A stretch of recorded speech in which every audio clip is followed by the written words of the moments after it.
Hello, bonjour à toutes et à tous. Nous voici sur une nouvelle vidéo qui ne parle pas du langage Go, mais qui parle d'un nouveau terminal qui est sorti il y a peu. Nous sommes le 30 décembre et c'est sorti le 26 décembre en fin de journée en France.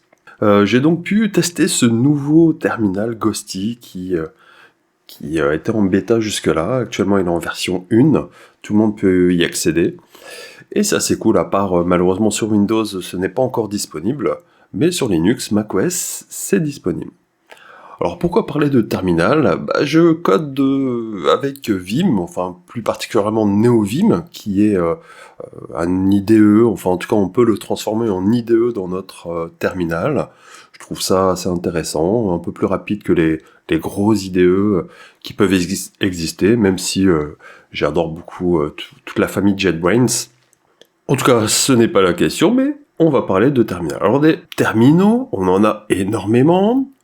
Étant sur Mac depuis quelques années, on a le terminal qui est installé par défaut sur macOS. J'en ai testé plusieurs. J'ai testé Western dernièrement. J'en ai testé d'autres entre-temps. Kitty, je l'ai testé aussi également. Pas mal aussi. iTerm 2, au tout début lorsque j'étais sur Mac, c'est ce que j'utilisais, iTerm 2, mais il est assez limité au final quand on veut aller un peu plus loin. Kitty, j'ai bien aimé. Western, ces derniers temps, j'ai bien aimé aussi. Si ce n'est que Ghosty a fait parler de lui il y a quand même pas mal de temps. Je suis sur leur Discord. J'ai pas forcément eu l'occasion d'être bêta-testeur, puisque je ne participais pas forcément aux discussions, etc. J'étais juste dans l'attente d'une version stable. Et donc voilà, le 26 décembre, j'ai pu tester tout ça, et nous allons voir en tout cas ce terminal et les différentes configurations, même si on n'a pas forcément besoin de beaucoup de configurations au départ. C'est assez intéressant.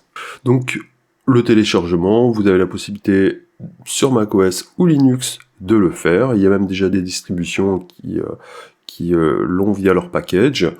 Voilà, donc le build, ou alors, si vous voulez sur macOS, en Universal Binary, pourquoi pas. La doc est assez bien documentée, même s'il faudrait un peu plus d'explications sur certaines choses. Elle n'est pas forcément tout le temps extrêmement claire.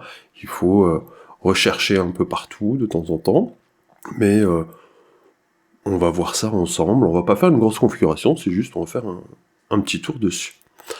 Donc, hop, voici le terminal. Premièrement, il est déjà joli. Il a une couleur assez intéressante. Par défaut, c'est sympa. On va pouvoir tester Ghosty et voir tout ce qu'on peut utiliser dedans.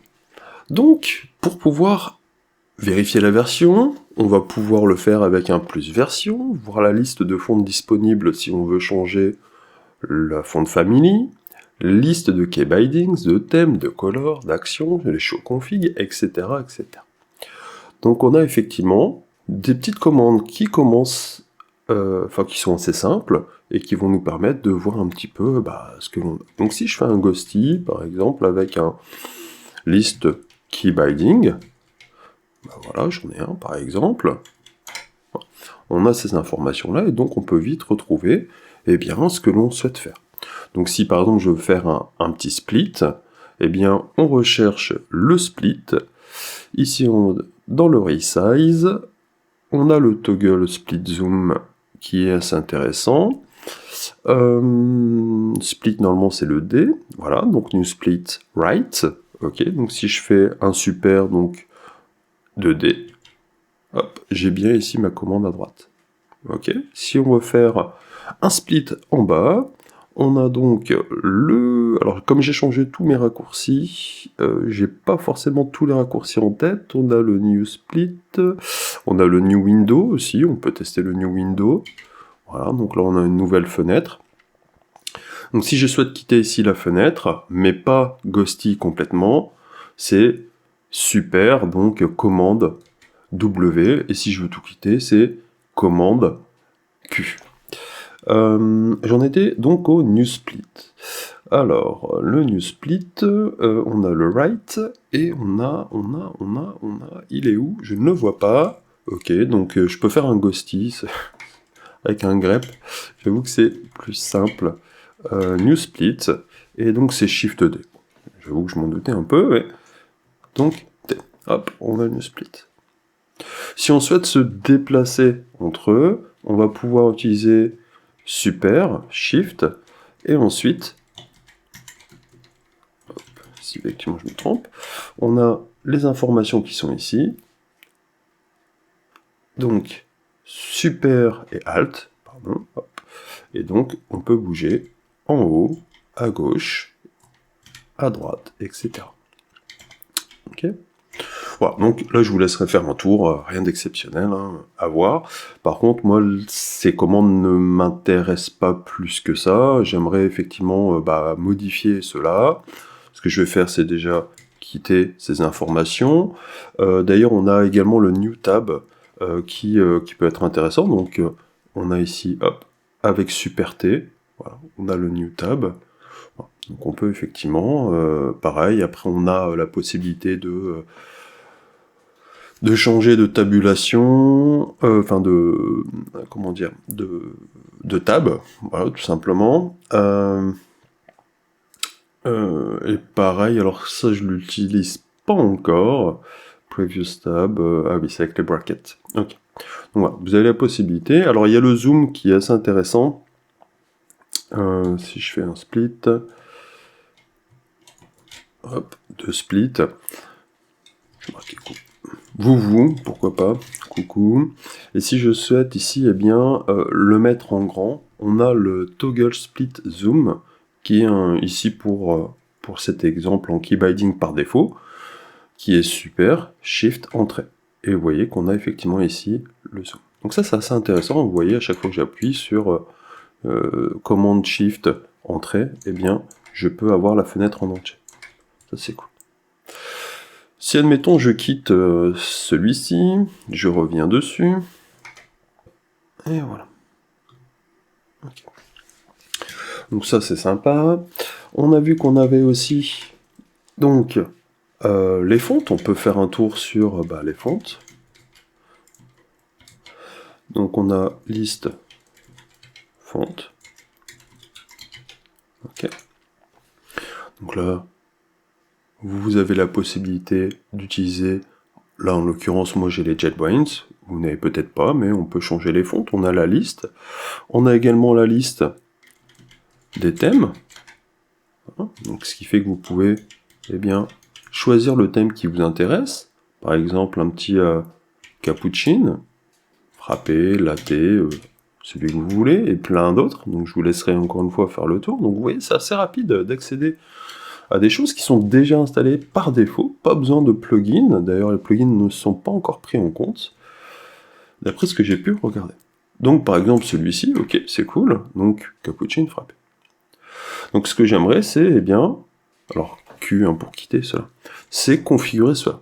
Donc lorsqu'on va sur la documentation, il nous explique comment faire cela, on a les informations d'installation, on a ensuite la configuration qui nous explique comment on peut utiliser cela. Donc on a la possibilité de le mettre, d'ailleurs c'est fortement conseillé de le mettre dans le home.config ghosty config, donc le config sera notre fichier, ou alors si vous avez redéfini un xdg config home, eh bien il ira voir dans celui-ci. Donc ce que l'on va faire, et on va faire un petit tour et essayer de tester les choses. Donc si je vais dans config, alors lui n'existera pas. Ok. Et je vais donc créer ici mon config. Ok. Donc première chose, si je souhaite accéder comment dire ça, au thème, il y a un thème qui peut être intéressant, on va regarder un petit peu au niveau des thèmes, ce que l'on peut mettre afin de les tester. Donc je change mon thème et je lui dis que ça va être un cappuccino latte par exemple. J'enregistre. Pour recharger, vous avez la possibilité de recharger directement ici avec le Reload Configuration. Hop, voilà, on voit effectivement que ça a bien changé. Ou sinon, vous avez le raccourci qui est indiqué avec Shift, commande, virgule sur Mac. Ok, Bon, celui-là, on a vu que ça fonctionnait bien. Je vais prendre le frappé. Hop, je recharge avec commande Shift, virgule. Ok, donc ça c'est déjà sympa. Si vous souhaitez changer de fonte, donc soit vous en installez une, et puis après, vous la mettez, et donc on va voir comment on peut faire cela.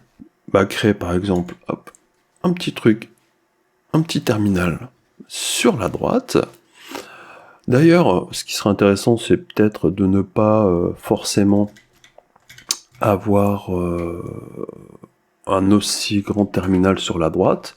Donc vous avez la possibilité ici de resize avec super contrôle, et bien dans la direction que vous souhaitez. Si par exemple je souhaite réduire celui de droite, et bien je fais un super contrôle et je vais à droite et on voit effectivement d'ailleurs les tailles, et donc je peux réduire ces informations.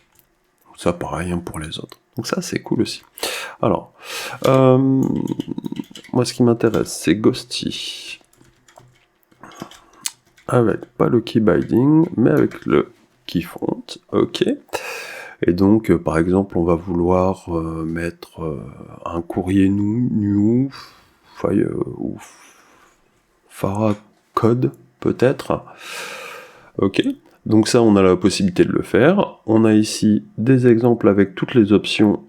Ici, par exemple, font family, et il nous explique comment faire les choses. Donc là, on peut bien écrire les choses. Donc, font family, on est parti. Donc, font family égale, je peux mettre des doubles cotes, et on va tester Firecode, par exemple. Ok, je recharge, et on voit que ça a changé. Alors ça a été assez léger, on va en utiliser un autre. Courrier, new, ok. Là on voit effectivement une belle différence. Donc voilà, donc c'est assez simple effectivement, vous avez la liste des fontes sur votre ordi, vous l'installez. Alors ça moi je le retire, enfin en tout cas je vais le mettre en commentaire. Voilà. On voit un peu mieux comme ça. Ensuite, on a la possibilité de faire plusieurs configurations, il y en a pas mal, donc n'hésitez pas à aller faire un tour dessus, on a tout ce qui est fonte, on a la possibilité aussi d'ajuster les cells, les colonnes, enfin les cellules. On a pas mal de choses, le thème on l'a vu, changer le background, le curseur color, même le type du curseur, et donc si on a ici quelques informations, vous pouvez changer donc les informations. Curseur color, etc. Ok, alors moi ce qui va m'intéresser c'est peut-être de changer un peu l'apparence, et par exemple faire un peu d'opacité. Donc on a la possibilité d'avoir de l'opacité. Lorsqu'on va un peu plus bas, sur Mac, on a la possibilité de faire aussi des title bar style. On peut effectivement lui dire si on souhaite une title bar ou pas, etc., etc. D'ailleurs, une commande qui peut être intéressante, c'est Ghosty, et on a la possibilité de voir certaines informations avec un show config. Default doc, alors je vais pas mettre le grep pour le moment, et vous avez donc toutes les possibilités. Alors, hop. Donc le config file, ok, le resize overlay, et donc vous avez toutes les configurations qui sont par défaut. Regardez le keybind, on a effectivement ici les informations par défaut, et donc si vous souhaitez bien vraiment tout configurer, rien ne vous empêche de copier cela, de le mettre dans votre config et de modifier que certaines informations et ensuite supprimer ce que vous n'avez pas modifié. Après ça c'est à vous de voir. Voilà. Bref. Donc, si on veut faire les choses un peu plus sympas, j'aime bien le fait d'avoir de l'opacité par exemple, eh bien on a la possibilité d'avoir un background. Hop. Alors, voilà. Background opacity avec un blue radius par exemple. Ok. Donc on va tester. je viens mettre un background, opacity, et donc lui on va lui mettre 0,6 par exemple. J'enregistre, je recharge. Ok, ça ne veut pas. Je quitte de nouveau, je relance. Et on voit ici qu'on a bien l'opacité qui fonctionne. On recommence, config. Alors ça, il va falloir que je le supprime par la suite, sinon ça va m'embêter. Je peux le mettre à 8, et vous voyez que là, ça se change automatiquement, puisqu'il l'a déjà pris en compte, il l'a activé. C'était indiqué effectivement que sur macOS, il était disable. Ok, par contre, on peut améliorer un peu les choses, puisque là, 0,8, moi ça me pourrait éventuellement me convenir. Cependant, faire un petit blur derrière, ça peut être intéressant aussi. Donc on est parti pour améliorer un peu tout ça. Donc on va faire un background blur radius qui lui sera égal. Alors ils disent que 20, il devrait y en avoir assez. Après c'est à vous de voir. Donc là j'ai mis 20, on voit effectivement une petite différence. Honnêtement, moi je l'ai mis à 50. Voilà. Encore une fois, c'est une question de préférence. Vous avez la possibilité aussi de supprimer certaines choses, par exemple, et donc là il faudra de nouveau le redémarrer. On peut faire un macOS title bar style, et dans ce cas-là faire un hidden. Alors là ça fonctionnera pas parce que là c'est vraiment une commande qui ne sera exécutée qu'au redémarrage. Et on peut ensuite également faire un window. Donc après, c'est vraiment une question de préférence, si ce n'est que vous allez voir que si je fais cela, il y aura un petit souci qui peut être effectivement, c'est pas un souci, mais en tout cas c'est une particularité. Donc je viens rajouter ces informations, et pour, comme je disais, l'enregistrement, ce qui peut être pas mal, c'est de garder les dernières informations, et donc dans ce cas-là, on va forcer le save dans son état avec Always. Encore une fois, je vous laisserai aller voir la documentation pour voir tout ça. Donc là, je quitte, je redémarre. Donc on voit ici qu'on n'a plus les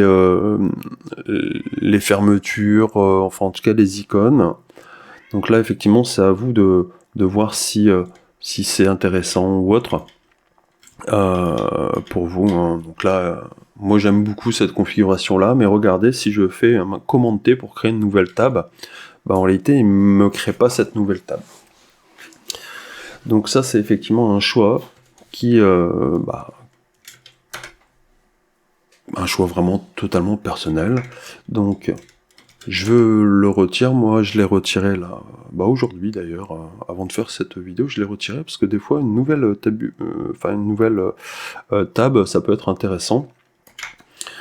Bon. Alors j'ai l'habitude de Tmux, et donc là j'avoue que donc le fait d'utiliser Ghosty, j'avoue que ça me permet pour le moment de m'en passer, même si ça manque un peu dans certains cas, Tmux, parce que les commandes étaient vraiment sympas. On pouvait vraiment faire ce qu'on voulait, en tout cas. Après, attention, Tmux, bien sûr, il y a plein d'autres choses où nous sommes obligés de l'utiliser, mais en tout cas, pour naviguer dans notre terminal, il était assez intéressant. Bref, alors, ok, donc comme ça, c'est pas pris en compte, de nouveau, je referme, ok, et je réouvre. Voilà. Et vous avez vu qu'il a gardé effectivement l'état et le dossier où je me situais.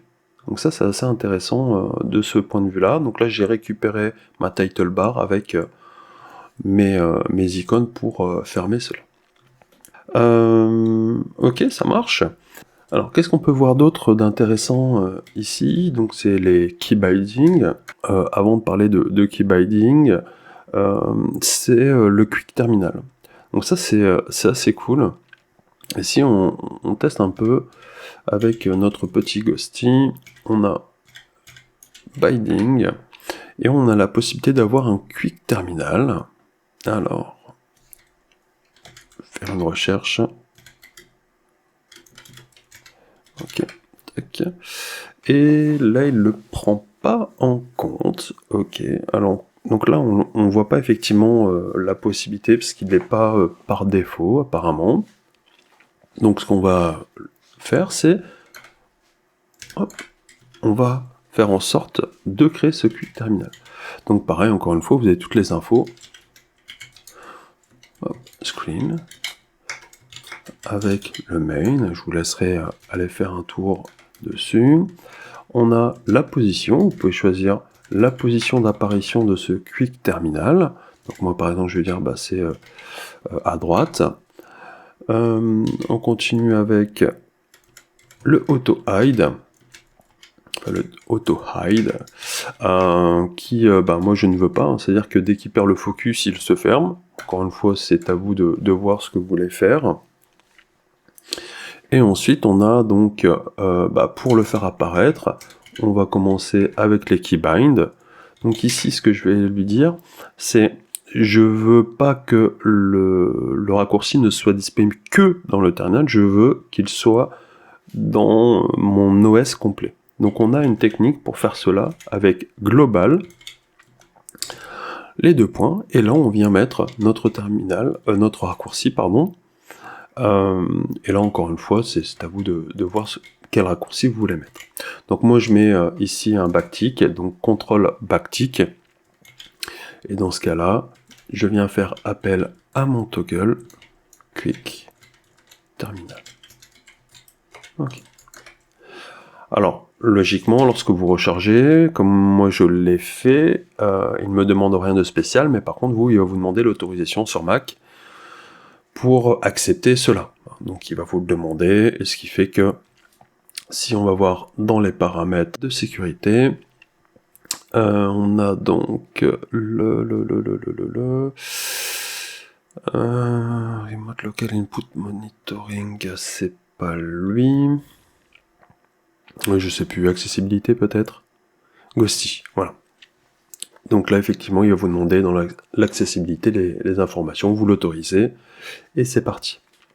Donc ce qui fait que là, si je suis sur mon écran, et que je fais un contrôle avec mon backtick, eh bien j'ai l'information. Alors là, c'est pas forcément super beau, puisque mon écran est un peu plus petit que celui que j'ai, et ce qui fait que on voit pas ça joliment, mais voilà, en tout cas si vous mettez right, eh bien il s'affichera proprement sur la droite, sur toute la hauteur. Donc ça c'est cool.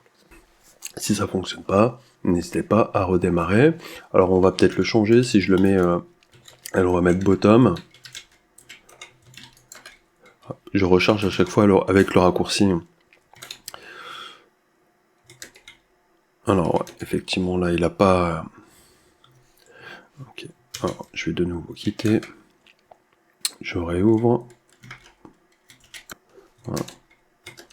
Voilà. Et vous voyez que il prend ici toute la largeur. Donc si je souhaite modifier mes informations, config ghosty, mconfig. Voilà. Je vais mettre de nouveau ça à droite. Ok. Je recharge. Donc, il ne le prend pas en compte à chaque fois. Donc, je vais fermer déjà. Hop. Je quitte. Je réouvre. Ghosty. Hop. Et donc, si je fais CTRL. Alors, ouais, non, effectivement.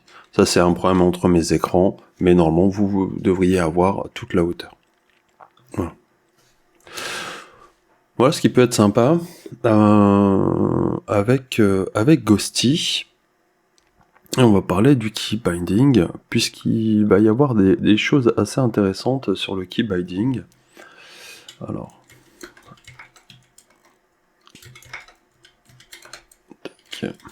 ok. Il va y avoir des choses assez intéressantes avec le keybind, puisque on va pouvoir faire des combinaisons de touches. C'est-à-dire, Par exemple, pour le split, chez moi, j'ai un keybind où je viens utiliser mon contrôle. Et après, je viens mettre, par exemple, le $. Je viens remettre un égal de nouveau pour lui dire, bah, le contrôle $, il va servir à quoi? Et dans ce cas-là, je vais lui dire, bah, il va me servir de new split. Donc là, pareil, hein, vous avez soit le ghosty.list keybind pour savoir comment écrire les choses. Bon. Donc là, j'en fais un. Je vais utiliser un keybind également avec le dash pour faire un new split, mais cette fois-ci en down. Voilà. Donc là, on n'a pas le choix, on n'a que right et down, on n'a pas left et top dans les informations, en tout cas pas pour le moment, on verra peut-être par la suite. Donc ce qui fait que bah, cette fois-ci, si je viens faire un contrôle dash, j'ai bien celui du bas. Super, W pour supprimer. Donc ça c'est pas mal. Alors d'ailleurs je vais en créer un, voilà, à droite, et le raccourci ghosty avec le split pour nous naviguer, bah, je trouve pas ça forcément intéressant, surtout que sur Tmux j'ai l'habitude de faire contrôle et HJKL. Donc là, moi je vais configurer effectivement une suite de touches, et ça c'est ce qu'il y a, je pense, de très intéressant ici. C'est-à-dire que je vais pouvoir lui dire, bah écoute, ici je vais te mettre CTRL, et je vais lui dire F par exemple, ou S, hein, peu importe, ça c'est vous qui choisissez. Le F, je trouve qu'il est assez bien situé sur le clavier pour aller avec le contrôle, mais si vous avez déjà des raccourcis en CTRL F, ça peut être embêtant.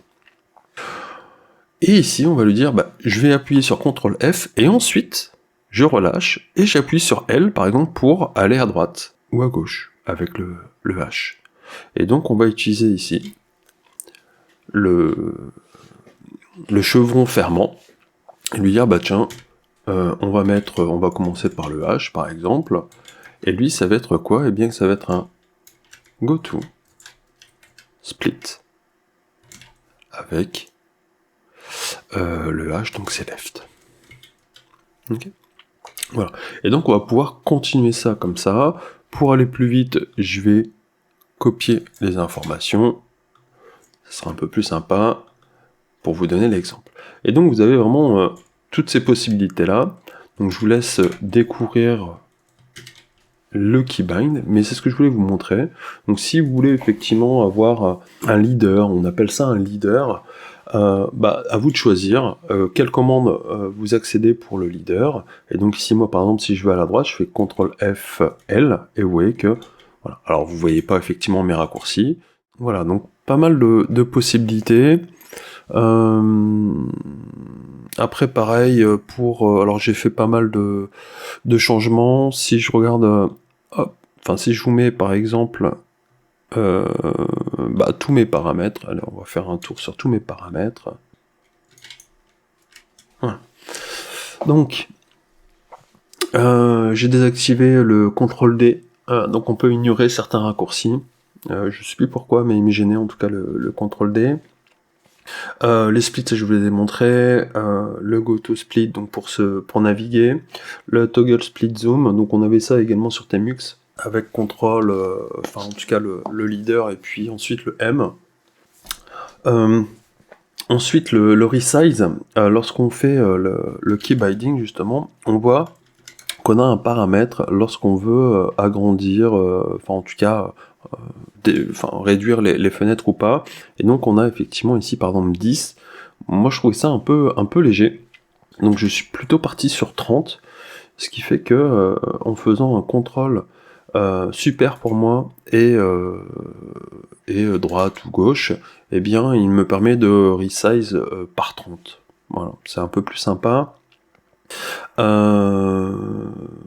Pour revenir à une égalité au niveau, parce qu'en plus on peut le faire avec la souris, vous voyez, si on souhaite revenir avec des splits égaux, et eh bien pareil, vous avez un raccourci. Bon, moi là j'ai mis super CTRL 0, par défaut je sais plus ce que c'est. Hein. Alors, la fonte family, en mettant un égal comme ça, on réinitialise les informations. Bon, la font size encore, ok, les informations, vous voyez, hein, j'avais désactivé ça. Ensuite, alors ça j'en ai plus besoin, j'avais mis ça parce que justement je retirais la barre du haut et donc la décoration de Windows également, enfin de Windows. D'ailleurs ça j'en ai plus forcément besoin, je pourrais le mettre en commentaire. Hop, alors là effectivement il prend plus aucune information, il faut falloir vraiment le relancer. Ça c'est la fenêtre, donc lorsque vous démarrez la fenêtre, enfin en tout cas lorsque vous démarrez Ghosty, vous avez la possibilité de configurer la taille de la fenêtre que vous souhaitez. Le save state on l'a vu, et ensuite pareil au niveau du quick terminal, c'est pareil. Initial window, je sais plus exactement à quoi il sert et s'il est vraiment utile ici pour moi.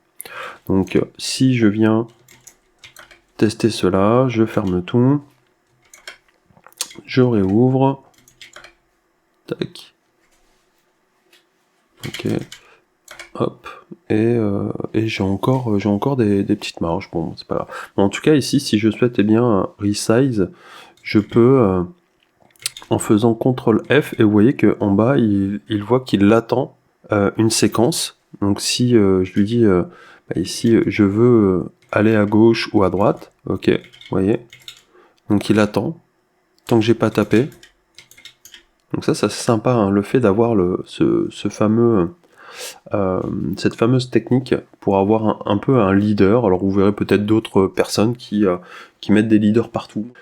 Voilà un petit tour rapide de Ghosty, en sachant que j'ai vu quelques différences avec NeoVim. Alors je suis pas quelqu'un qui s'amuse à faire des tests de performance ou autre, mais en tout cas visuellement c'est beaucoup plus agréable je trouve avec Ghosty lorsque j'utilise NeoVim. J'ai une impression de rapidité. Alors est-ce que c'est parce que c'est nouveau ou autre, ça il faudra voir effectivement par la suite. Mais je le trouve vraiment très intéressant parce que vous pouvez utiliser un terminal sans trop de configuration assez rapidement. Donc ça c'est vraiment cool. Il a déjà des thèmes d'installer, je dirais, que vous pouvez en choisir pas mal. Donc non, franchement, pour les premiers jours de test, j'avoue que c'est sympa. Et je pense que je vais le tester encore un peu plus longtemps. D'ailleurs, c'est même pas je pense, c'est je suis sûr. Et voir par la suite comment ça va fonctionner tout ça. On va s'arrêter là. Bon courage à toutes et à tous. À bientôt. Salut.